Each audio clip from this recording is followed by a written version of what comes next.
The Articulate Coven is the original, unofficial podcast and fan community for Anne Rice's Interview with the Vampire and Anne Rice's Immortal universe from AMC and AMC+.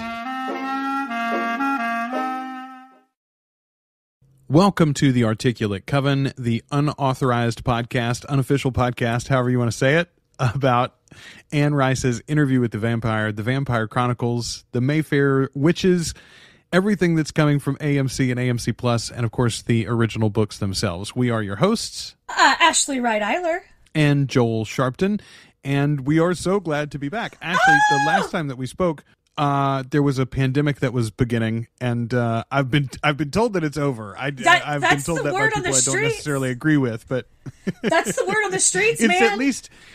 It's at least been mitigated, right? I That's have the to word, say, I guess. in Arkansas, I'm not sure it was ever a thing here, really. You know, I went to work the whole time. It was insane. It felt that way in Louisiana as well, no doubt. And the one thing that is interesting, I was looking back, like, as we get ready, because the series is imminent now, as you're listening to this episode, if you're listening to it at launch, we're only a little over a week away from the release of the first episode of Interview with the Vampire, the actual TV series that we've been building up to this whole time. But the last time that you and I spoke, this TV series was coming from Hulu. There's been a network change, a half dozen showrunner changes, and, of course, lots of casting announcements that come over the last year and change. And now not one series, not even two series, but a whole universe of Anne Rice television series lay before us. And, man, can you believe that it's happening? I am so excited. I was really starting to lose hope there for a while, I'm not going to lie, because it just didn't seem like... And then when COVID hit, and it shut down so many productions, you know, across the globe, it shut the entertainment industry down completely. So with that thrown in there, I really wasn't 100% sure it was going to happen. And I'm so excited. And I'm so, like, I didn't expect to be as jacked about the Mayfair Witches as I am. I'm really excited about that casting. I love Alexandra however her name is said. She's fantastic. She was great in White Lotus. So I'm really excited.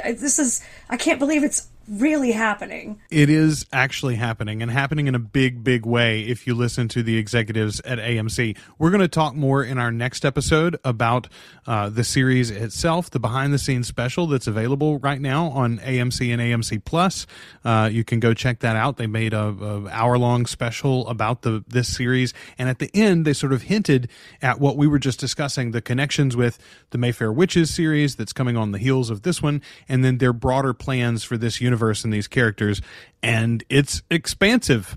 I mean, let's be honest, there's this Walking Dead thing that's sort of wrapping up, at least the mothership is, and they're looking for what the next big thing that they can build for, 10 years worth of television. And they've picked Anne. They've picked Anne and her vampires, and that's very, very exciking. It's because we've been so good, Joel. We've been such good people. We have been. We've been so patient. So patient, so understanding, and such cheerleaders for this entire project from the beginning. So we'll talk more about the TV series next episode. This episode, we're going to focus on the fifth book in the original series, Memnoch the Devil, and we're going to tell you not only what we thought about it and some of the major plot points and what it adds to the series and what it meant for us, but also what it might mean for this television series and universe, as well as a little bit of your own feedback. We mentioned in the Facebook group, which, by the way, there's links in the show notes for the Facebook group, and you can join us on Twitter if you'd rather do that. We ask in the Facebook group, hey, give us your feedback on both the behind-the-scenes special as well as Memnoch the Devil, if you've been able to read that book. And so we'll have some of those comments towards the end of the episode. By the way, something I got asked today, Ashley, and I want to mention this here, even though this one isn't specifically about the TV series.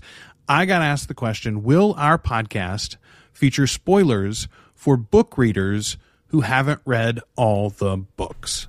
And it was the way that was framed hadn't really occurred to me. You and I have mentioned before in all of our episodes that spoilers are a concern for us because even you haven't read the most recent books in the series, right? Right. I have catching up to do. I'm way behind.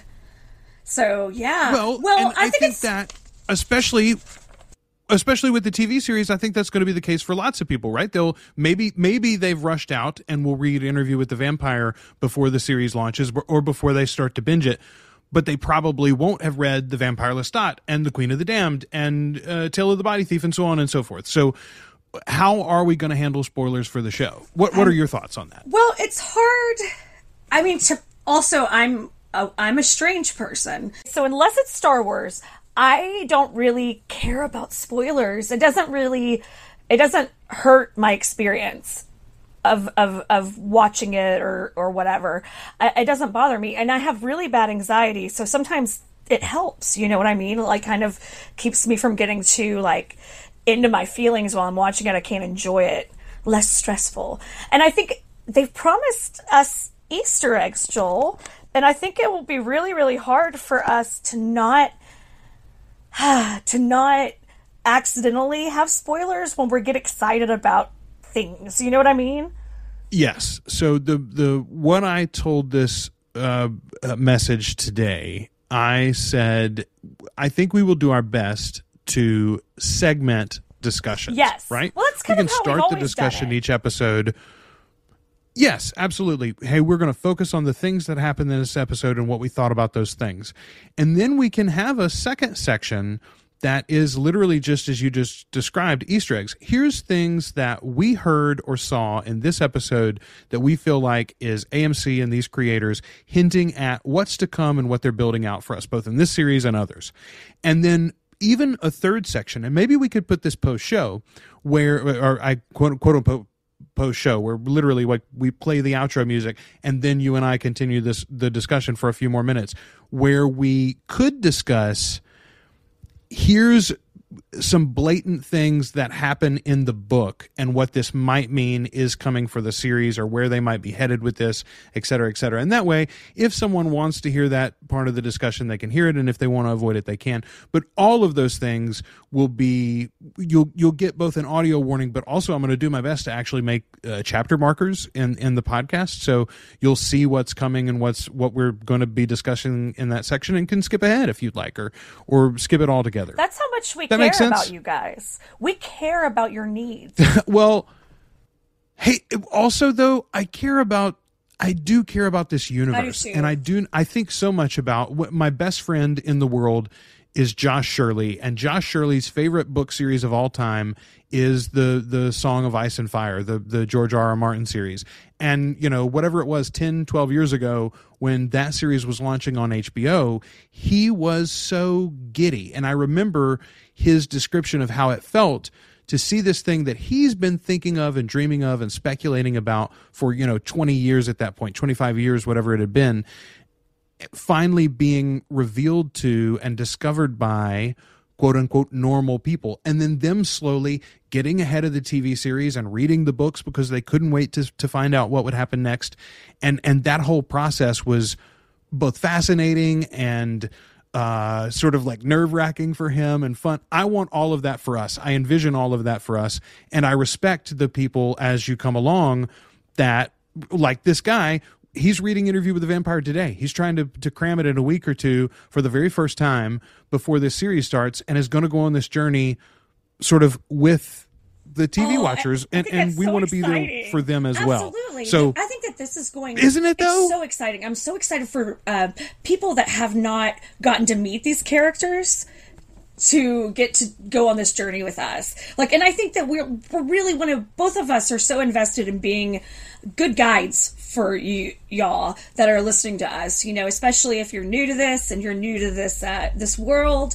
Like, we don't want to ruin it for you. We want to help you love it even more. Absolutely. Welcoming, 100%. Yeah. Speaking of, let's get into some weird shit, yes! Ashley. Let's talk about Memnoch the Devil, the 5th book in the Vampire Chronicles. And interestingly enough, here's a little hint to next week's episode when we talk about the behind-the-scenes series. The showrunner held up at one point the first 5 books, including Memnoch the Devil, and said, this is the interview they're having now. Meaning that this conversation that we're going to see between, Louis as portrayed in this series and our interviewer, Daniel Malloy, it's going to be all of those events that happen in these first 5 books. And I love that they've included the 5th one. The 5th one's weird. The 5th one's out there. It's very different than the first 4. It came much later than the first 4. And yet you and I specifically, I think it has a very special place in both of our heart. This was the first Anne Rice novel that I bought new, like as it launched. What about you? I think that's 100% accurate for me. 100% accurate. Yeah. And I actually, those are some of you guys that are in the Facebook group may have seen it, but I reviewed Memnoch the Devil for my high school newspaper. Shout out to Mrs. Garner for being so badass and letting us review things like Memnoch the frickin' Devil. Yeah, it's definitely the first one that I experienced when it came out. I think I bought it the day that it launched at Sam's Club, of all places. I remember very specifically at this time, I don't know if this is still true, but at this time you could buy a new hardback novel at Sam's Club for like 50% off sticker price or whatever. So, I got it instead of whatever it was, $28, I got it for $13 and change because my mom had a Sam's Club membership. Okay, let's just get into this thing. It is incredibly philosophical, obviously. It is literally a journey to heaven and hell. I say literally. That's at least the way that Lestat understands it and how he presents it to us, the readers of the tale. I want to get into this right away. My first biggest takeaway from the book, the thing that still sits with me, decades later now, Memnoch, the main character of this book, the antagonist, I suppose, Memnoch is disappointed in God because of what this universe is, the cruelty and the violence of it. The world is wrong, and Memnoch is sad and pissed off about it. Same. And I'm constantly aware of how much Anne's theological musings filter through her books. That happens in all of them. I was warning the reader that I mentioned, the first time reader that I mentioned earlier about Interview with the Vampire. I said, you have to realize Anne was grieving the loss of a daughter, a baby daughter. She was, I think, 3 when her daughter died. And that is what Interview with the Vampire is about. That's not what the Vampire Chronicles are about. They're about a lot of other things, but Interview with the Vampire is primarily about the loss of her child. It's about grief. And the mortality of children. Yes. This book is primarily, I think, about Anne's war with, love for, dialogue over her Catholic upbringing, and her own reckoning with her own understanding of God, of the deity. That's just, externalized for her in this dialogue with the devil and Lestat. Well, there's, she's so open. She was, and by the way, we lost our beautiful Anne, and that was. Yes, we mentioned skipping networks. I forgot to mention the passing of the Queen, literally in this case, and then now we've also lost the Queen of England, but the Queen of our hearts, the Queen of the Damned herself.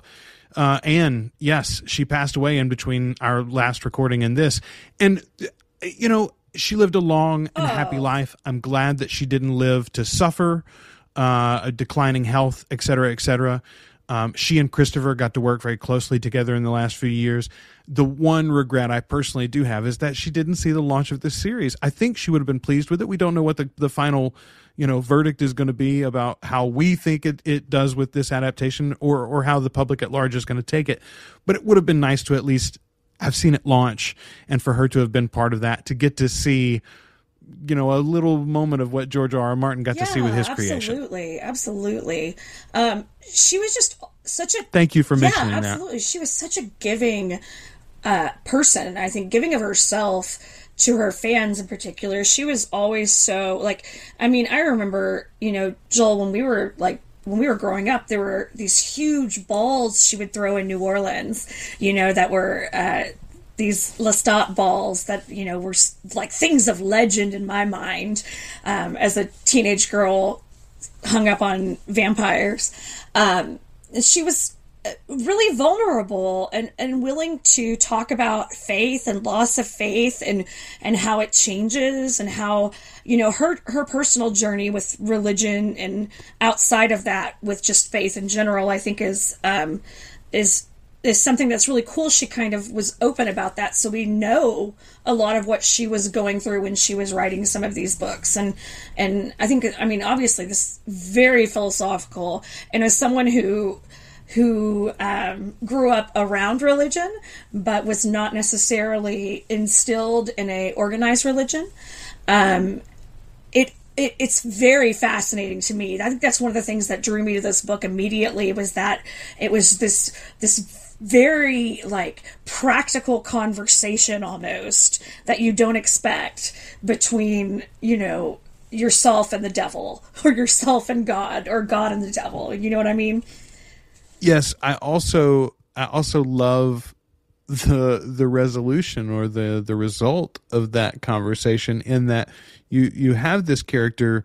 The whole point of the thing is that the main character is sort of questioning the nature of God and the positivity of God when you see the suffering that the world holds, et cetera, et cetera. You know, he's warring with his own existence, just as Anne is. But then also, when presented with the quote-unquote solution to that whole problem by Memnoch, Lestat rebels against that, of course, too. Says, no, I won't be your pawn either, even though, you know, I sympathize with you and agree that God is a fool in all of this. Anyway, that whole dialogue really caught me this time. The other thing that I was struck by in reading it was that there's this sort of preamble before we meet Memnoch properly, where Lestat has been tracking this, you know, intense crime lord and can't wait to destroy the evildoer and feast himself, which he's only eating evildoers at this point in his existence. And he can't wait to do that, but then he does, and he's confronted by this specter of Memnoch, gets lost in what this massive religious collection that this guy has been amassing, and all of this stuff seems like sort of a weird bridge for Anne in writing this. She's like, I want to have this conversation about God and the devil, but how do we get from the really rollicking adventure story that Tale of the Body Thief was into a theological treatise that I would like to have about, you know, the universe, life, the universe, and everything, so to speak. And she felt like she needed that bridge of the story of Dora and her father, these religious artifacts and this collection, and this, you know, sort of mafia figure that Lestat had been tracking. I think it's entirely possible that by the time we get to an adaptation of this story in the television universe, a lot of that will be streamlined. Very realistically, Lestat could have had a fascination with Dora, as he's already had with other human women. And I mean, even in the recent past, Queen of the Damned and Tale of the Body Thief, in each, there's a couple of, human females that Lestat falls for in some way and is connected to them and ends up beholden to them in some fashion. That could just have happened again here with Dora. No need for the mafia father figure at all. And then you've got the human to report to and bring Veronica's veil to in the end. But I think all of that gets streamlined, and it just becomes about, instead of Lestat stalking someone, it's just about Memnoch stalking Lestat suddenly. I could totally see that being the direction it goes, and I really hope they don't. I feel like that first part of this book is so... Oh, I love it. It's like the most perfectly constructed short story. I don't really know that Anne really had much... I mean, I know she didn't really do any published short stories. I wonder if she ever wrote, shorter stories. It's like Stephen King. I love his short stories so much. They're like these beautiful jewels. And that whole first part of that book, that conversation in the bar that he has with the ghost, essentially, is so fantastic. I love that scene. Like, as a person who loves theater and has an acting background, that's juicy shit. I love it so much. That conversation feels so much like it's going to mirror all the conversations that Lestat's going to have going forward in this entire book. Yes. Okay. I can hear that. You know what? You've sold me. Okay. Excellent. And You're so I will say agreeable. this. I'm so glad. One of the things that Well, no, but in my own memory, I found myself, I thought back on reading this. Well, we talked about starting to reread this with each other 2 years ago, and here we are, finally just finished it very, very recently. I mean, I finished it, I think, a month and a half ago. You only finished it like 2 weeks ago, but still, both of us drug in this. And if you look in the comments, we'll bring some of those up later from the Facebook group. Others have said, oh, God, I got lost in the middle of this book. And in my thinking and in my memory, I say, oh, I got lost in that first half before things really get rolling and you meet Memnoch. But actually, I think perhaps it's the other way around. That it may be right. You've got a great sort of adventurous short story there. Then that on-ramps to this long creation tale, effectively from Memnoch, where he sits Lestat down and describes the creation of the world. And that, while interesting and compelling, especially to think about and talk about, is so much slower and differently paced. It's a big tonal shift right in the middle of the book, basically. And so that may be I was thinking it's more about the early part. It's actually when Memnoch gets into his beginning tale before that really picks up and climaxes. Yeah, well, Memnoch's even like, okay, he's like, Lestat's like, I gotta go deal with this first, basically. Like, before we can get on with our nonsense, I gotta go deal with this shit over here that I've made a mess of. And it's kind of what throws him into it, I feel like. It's kind of I think it's something I know when I read it the first time. I guarantee you, knowing and remembering sweet, sweet baby Ashley, she read that so fast, she didn't even give a damn about the beginning of that. She was ready to get to the action, and whereas this time I really, I was trying to listen to the audiobook, and then I got mad at the guy who reads it, who I loved reading Tale of the Body Thief. But the language in this is so luxurious, and it just wants to be read aloud in the most beautiful way. I just love the way this is written so much. He was not doing it right, and so I had to read it on my Kindle. But it's just, I don't know. I fell way more in love with this book than I even thought I could on this reread, to be honest. I being older and wiser and still loving something that's super subversive, still not being a part of an organized religion, I still feel like kind of justified when I read this book.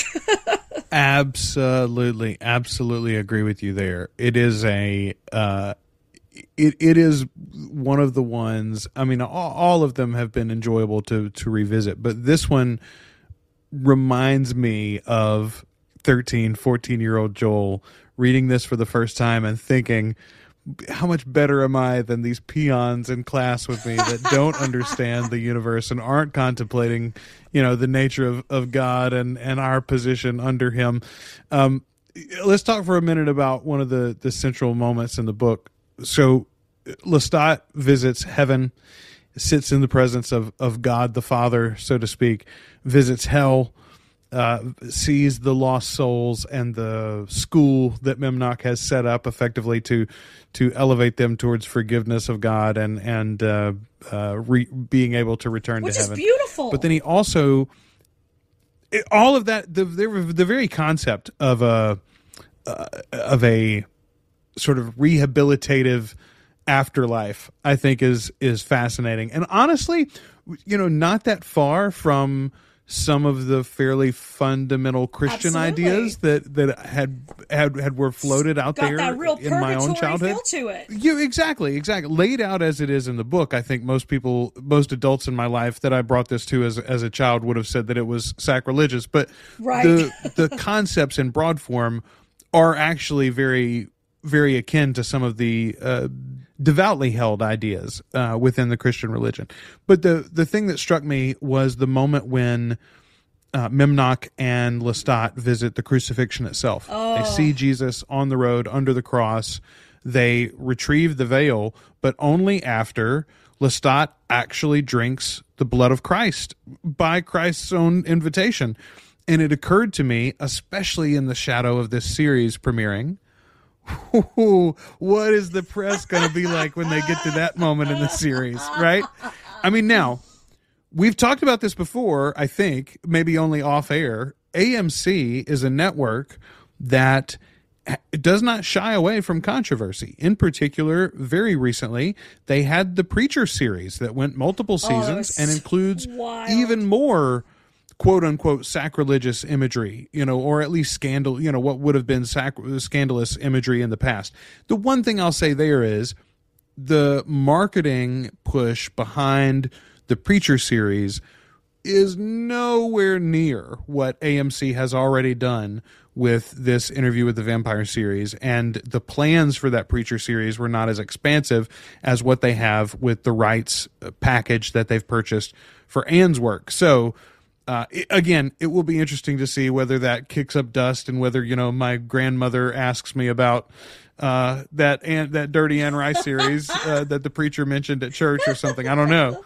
We'll have to see. Oh, I love it. But that moment is powerful, even if you take out the quote-unquote, sacrilegious nature of it.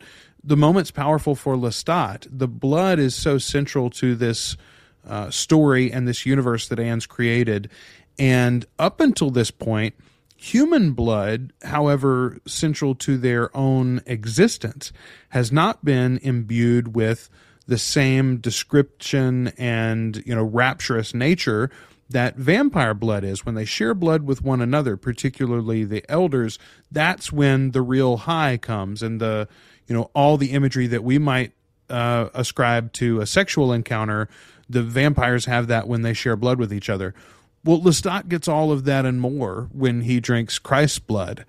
And it's interesting, especially when you think about how central Christ's blood is to the nature of the Christian religion to begin with, right? Like, it's interesting to see those things woven back and forth together. Well, he's literally and boy, taking I communion. hope this series works. I do too. He's literally taking communion, like he's being offered communion, in a way. And I know I know some people won't see it that way, but that's 100% the way I see it. But I also, because this is such a complicated story, see it as a manipulation. Oh, it absolutely is. It's especially presented that way in the book. Well, it's God has made his pitch already in heaven, and then allowed Memnoch to walk away with Lestat and sort of make his pitch, and then here he's like, what you'd really like a little bit of this juice, wouldn't you? Just a little bit of this juice, huh, Lestat? Huh? You're on my team. fresh squeezed. You'd never betray me, right? That's what you said. And of course, I mean, that's literally what he says, and it is a manipulative moment. Even I think, and also we see Memnoch do similar things as well. Absolutely. The way that he presents Sheol or hell to Lestat, I think, is clearly manipulative to show the worst conception of God. The interesting thing to me, though, is that in my modern understanding of the deity, I mean, and sometimes I still call myself a Christian, sometimes I don't, but my modern understanding of God is much closer to a prime mover or a all-encompassing force, a fourth dimensional being. And so when you come to me with the problem of pain, so to speak, you talk to me about, well, why suffering? Well, why evil? Well, why X? I'm like, I don't know. He's a fourth dimensional being. What do you want from me? Which is effectively, yes. And I mean, and that's the resolution of the book as well, too. Like God works in mysterious ways, effectively, is where Anne ends up with it, too. But boy, I hope that this series has legs, and I hope that it has enough force that we can see this played out. I want, 10 million on the episode where Lestat drinks from Christ, and we see the crucifixion, and we see Veronica's veil, blazoned into existence by touching Christ's face. And we see this entire crisis of faith from Lestat about, did any of this happen? Right. Is any of this real? If it is, what does it mean? Even if it is real, what does it mean? It's so wild. And I love Memnoch. I love that character. I think, and I got I got taken in again. You know what I mean? Like, he tricked me again this time in a way, and I love it so much. I love that I fell for him again in that way, because everything he says is things that I feel. Not everything, but a lot of things, you know, like the suffering, the how hard the world is, how, you know, like kids getting shot in schools, you know, the war in Ukraine, like the world is hard, and it's not, like, I get where he's like, man, God's a jerk, and you don't have to be a jerk. The one other thing that struck me, and I don't remember this for a fact, I seem to remember reading or hearing at different times that Anne had an abusive father. Maybe that's not true, and if I'm misremembering, someone please correct me in the comments. But I was struck by the Memnoch-God relationship as that beloved child of an abusive father, right? Memnoch sees the hurt that God is doing to Memnoch, but also to all of his creation, through neglect, through ignorance, through apathy. Ambivalence. Yeah. Memnoch's not even sure why. Right? Is he bored? But I see care? It and no one else seems to. Yeah. And that is that is hard to read, even if you take out the cosmology of it and just make it that, a father-child relationship. It's compelling stuff.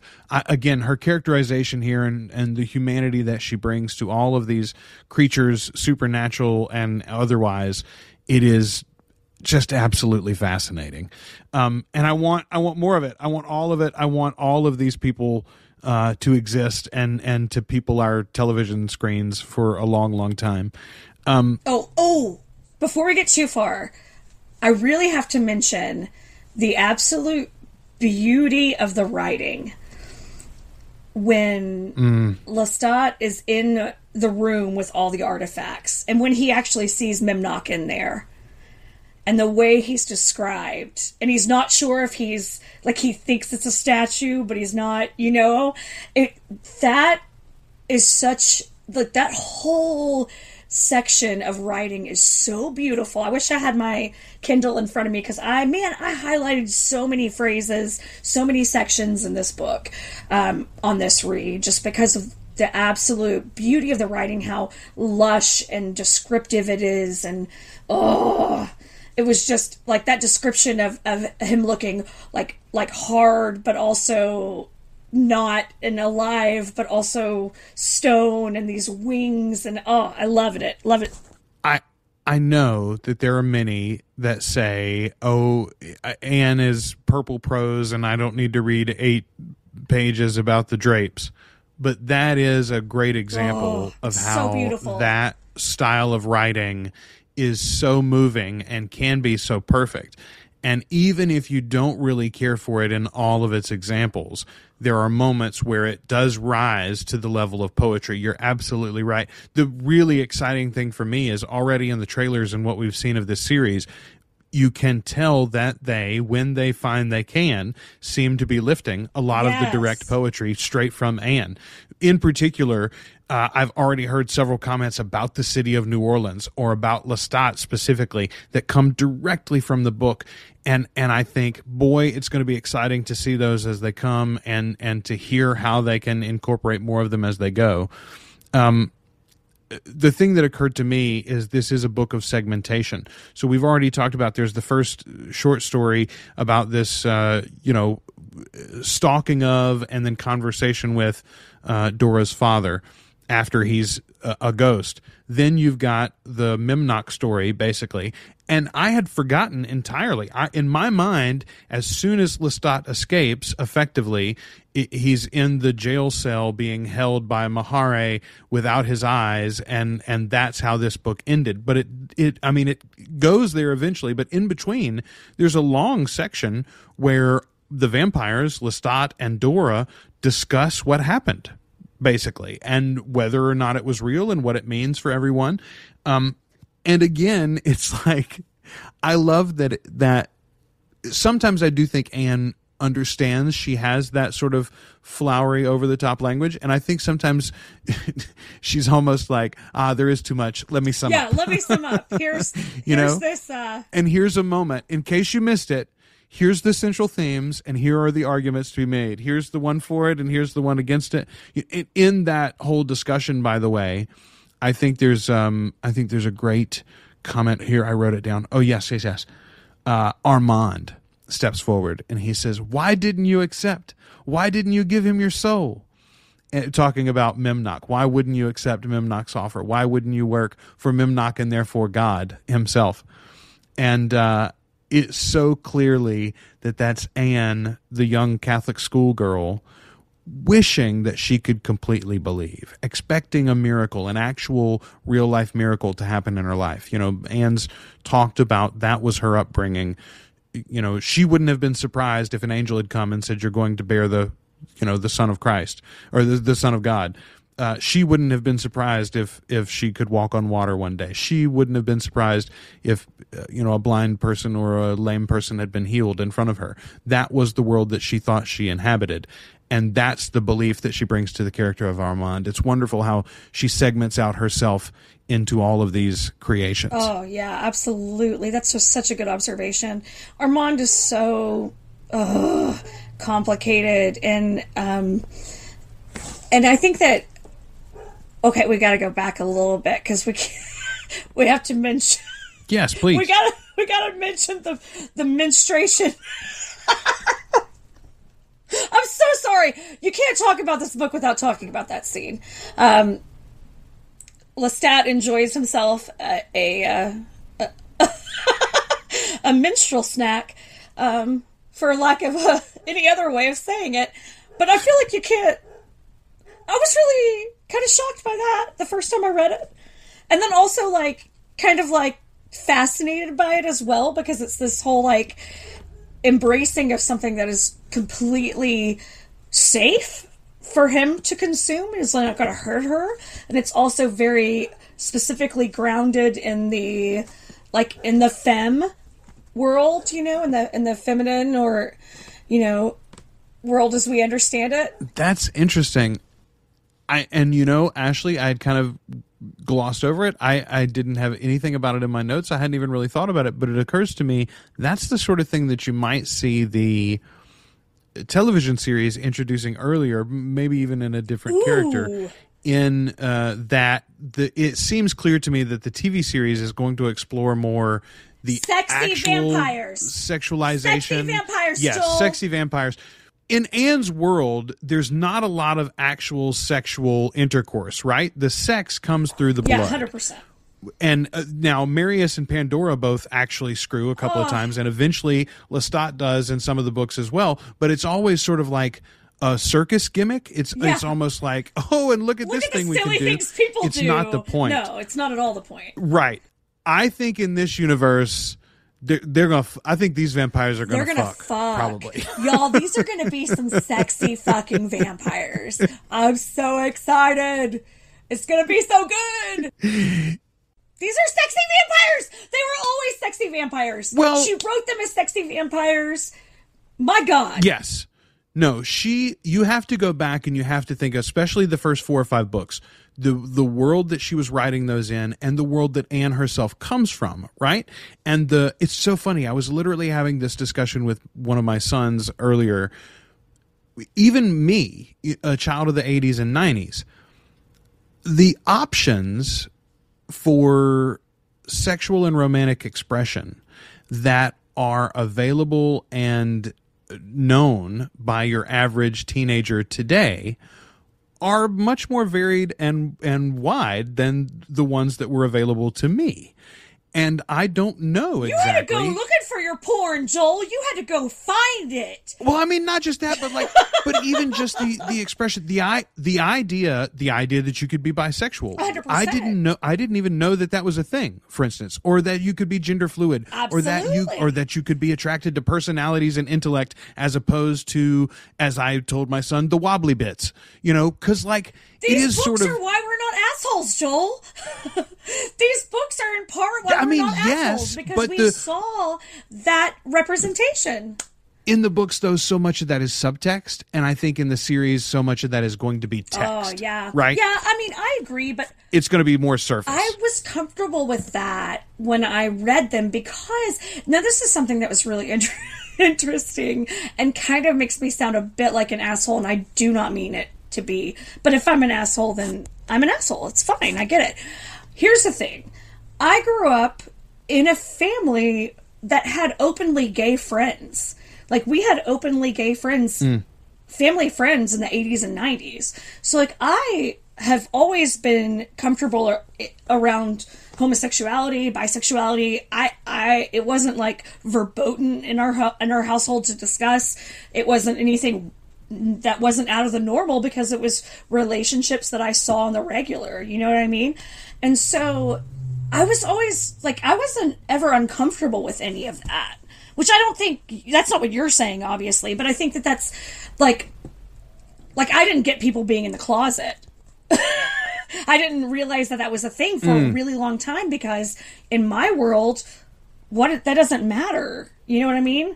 But in the 90s, that was a huge thing and obviously a thing. You know what I mean?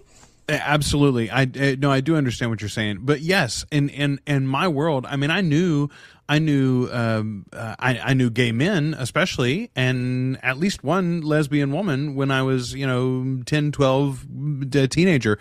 But the idea that, anyone you could find attraction and romance with. These are going to be some whoever you wanted to. Polyvamps. And that didn't necessarily have to mean a lifelong commitment or change in your personality or expression. You know what I'm saying? Like the idea that you had that sort of like spectrum of expression in romance, I didn't understand as a kid, even reading these books.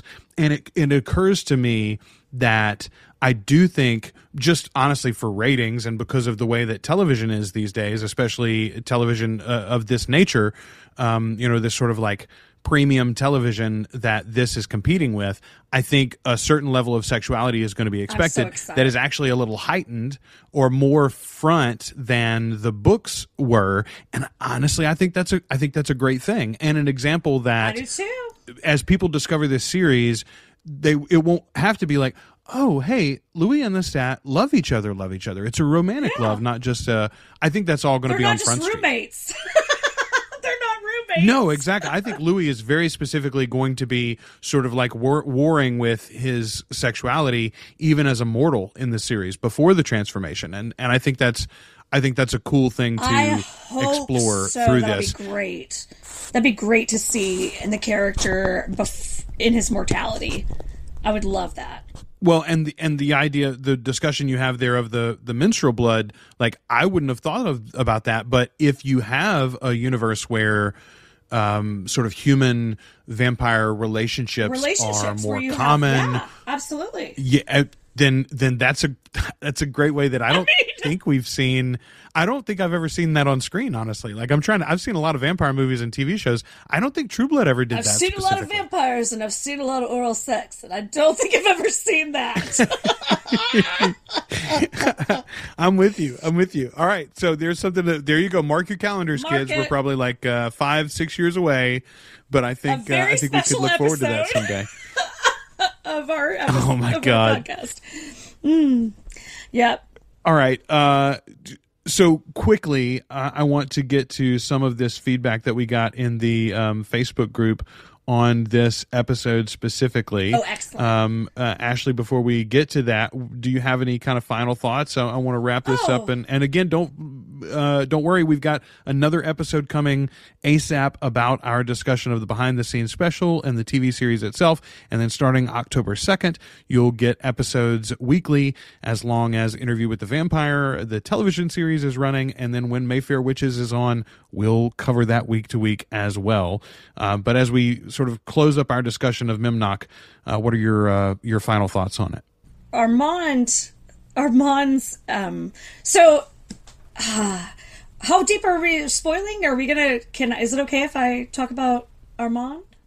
At this point you can spoil the book. Yes. So we lose air quotes, we lose Armand in this book, and I thought I was going to die. Joel, when I read that the first time, I literally thought I was gonna die. I cried so hard. I was so heartbroken.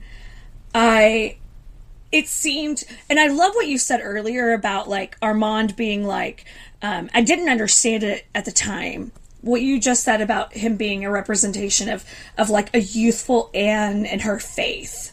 Like, that really clicked with me just now when you said it, because I didn't really, it felt like so out of nowhere for me, and it felt like such a waste when I read it the first time. And this time it didn't feel that way. And the way you describe, and the way what you said, I think, is exactly the reason why, is that you can see a little bit, I understand a little bit more his faith. I understand him a little bit more on a deeper level than I understood him at the time. Yeah, I didn't remember how this was resolved, and I was like, wait, did she retcon this? Like, there's more. He's got his own book in a minute.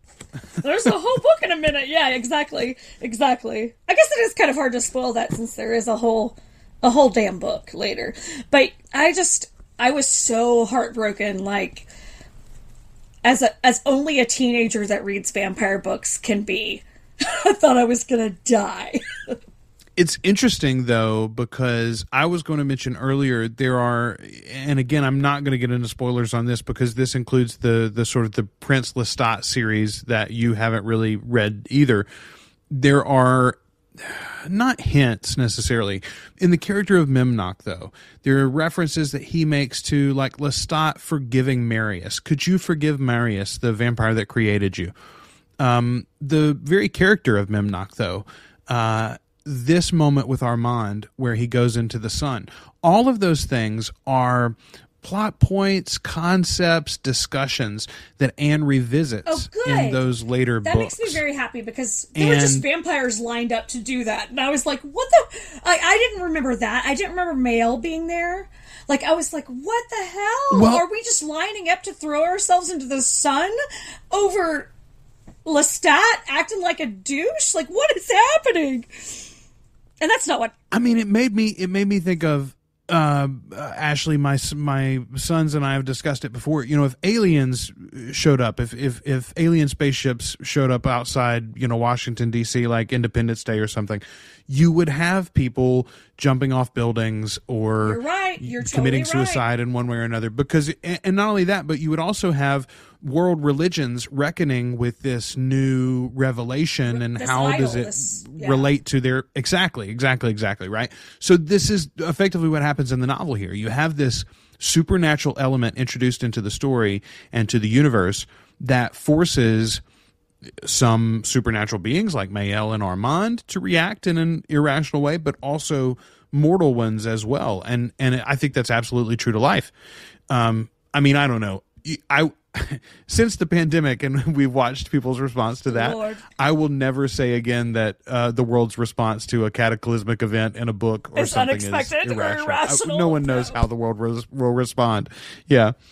So, but that moment, though, and those things that I discussed, it is interesting to me to think, are those just things that, like, as Anne was finally ready to get back on the horse and write new books, that she was like, well, what plot holes or what discussions are left to have? Or even in this book, as she wrote it, did she already have these things? You know, if I ever get around to it, I would like to discuss X or Y or Z. And then she finally does in some of the later books. And of course, I think we've already discussed it. A lot of people in the fandom don't really care for those last three books, but whether you do or not, it's interesting to think that those ideas were already in her head. Anne's done that all along. If you go back and read Interview with the Vampire and the Vampire Lestat, there are sort of references to things that then get paid off in a larger way. You know, in Queen of the Damned and Tale of the Body Thief and so forth. She's building a world, y'all. It's like, it's a whole, it's beautiful. It's like Tolkien. It's like all of our writers that we love that have built these beautiful universes that we get to, like, play in and enjoy. And I'm so pumped about it. One last thing I have to say is is the note from Memnoch at the end. Well, not at the end, but at the fake ending. Where he gets the note where it's like, the one that thank you for being the stooge that I expected you to be, basically. Well, and it's one of those things that, as we talked about with the feeding from Christ, is it a manipulation? Okay, that note is manipulative. That note is manipulative, but in what way is it manipulative? Right. Did he actually set Lestat up to do that? Or now that Lestat's done it, does he want to twist the knife and make Lestat feel bad for whatever he did? You know, they're so multifaceted. Like my girl. Well, and it drives Lestat mad, right? This I mean, the combination of the note and the eyes. Brat Prince. The delivery of the eyes. Can't mess up his beautiful eyes.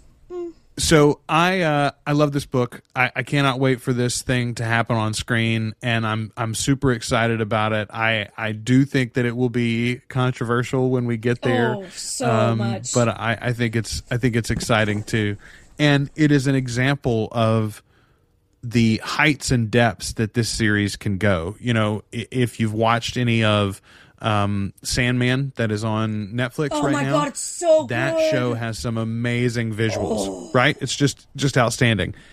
Those are the sorts of things that we could see on screen for this trip to heaven and hell, the creation of the universe. Well, they're spending money on this. We could see exactly. That's what I'm saying. You can see it in this series already. So here's what we have to do as fans. If you are interested in this and you want them to get there, then the show has to be a success, right? So if you watch it and you like it, tell your friends about it. Tell your siblings, tell your mom, your dad, tell your book reading buddies, tell your people, especially that aren't book reading buddies. For real. Tell them to check out the show. It's a great story. And tell them to watch it. For people that, like, you don't have to read the books to get into this. That's the whole point of a TV series. Like, it doesn't, and we will not gatekeep by any measure over here. You know, like, however you want to be a part of this fandom is so fun and exciting and welcome, because that is the way Anne was. She welcomed everyone literally into her house sometimes to hang out and talk about her books. So that's the example we have to follow. You know, we have to make it open and available for everyone, and I'm so incredibly excited about what's to come. Excellent. Yes. God, those are really good words to end it on. Unfortunately, I do want to read a little bit of this feedback quickly. Sorry. All right. So Matt Bradley says, it took me decades to finish Memnoch. Some of Anne Rice's luscious writing, and it can be creepy, but the story feels very slight. And You're honestly, right. I think he's right 100%. there. It's basically, the real quote unquote story is that short story at the beginning, and then the rest of it is this sort of theological treatise. Lestat already had a big "what am I" crisis in The Body Thief. Memnoch is too overwrought for me. Yeah, I was totally agreeing, and I think that because so you and I, we've already talked about the fact that this was like the first of these books that we bought as it was released. So I had a big gap between Body Thief and Memnoch in my reading. And there are some similarities in how this story kind of gets going and gets rolling that can feel a little repetitive if you just read Body Thief. Because a lot of the setup for this, up until the point that we meet, that Lestat finally does his kill and we go forward, is him and David talking about big conversations. You know what I mean?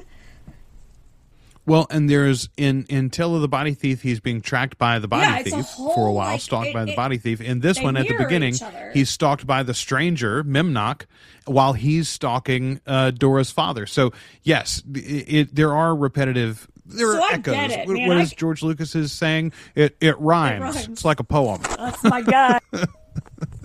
Put on a flannel and a beard and call me your friend.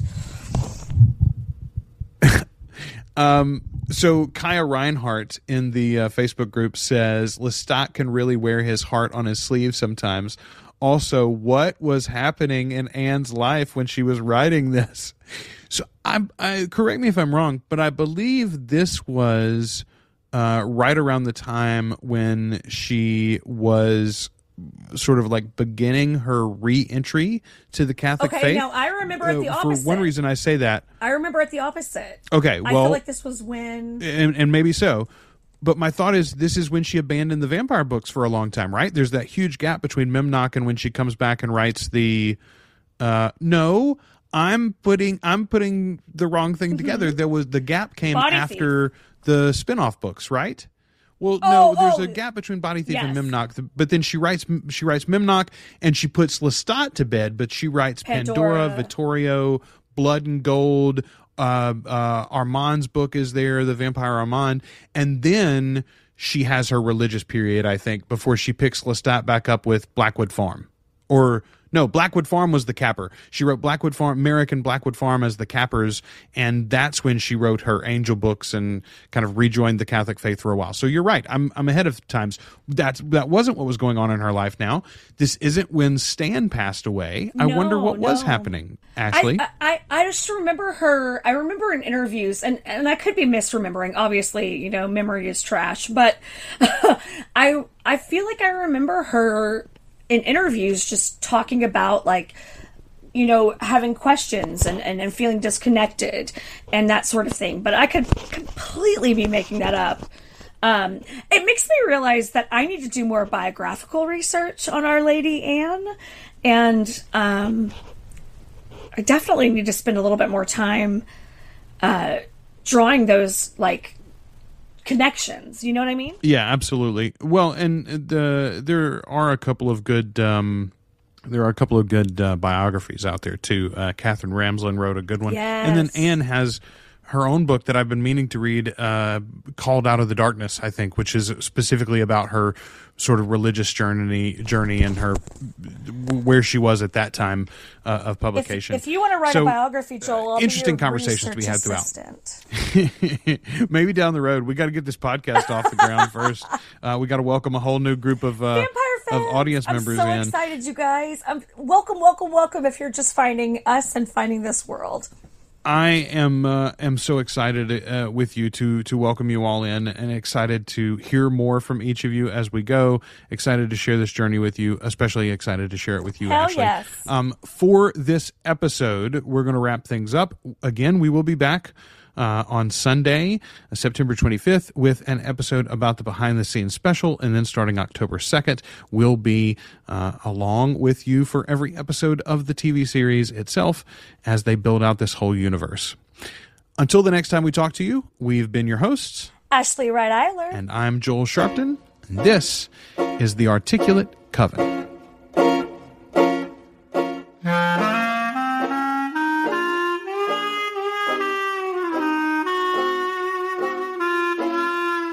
Thanks for listening to The Articulate Coven. You can join our community on Facebook by following the links in the show notes or searching for Articulate Coven on Facebook.